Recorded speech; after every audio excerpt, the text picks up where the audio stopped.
Hello and welcome to Neethu's Nest.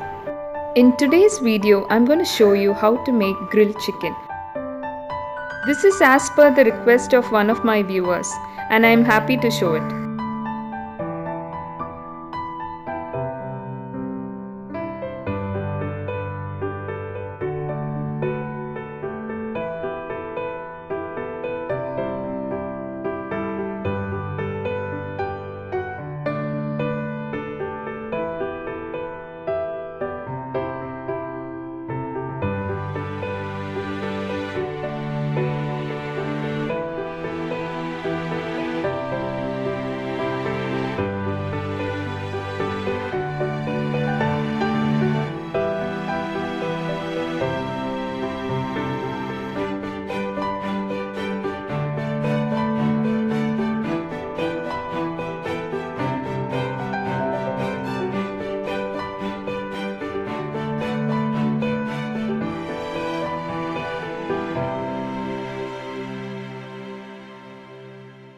Here I'm taking 3/4 cup of hung curd.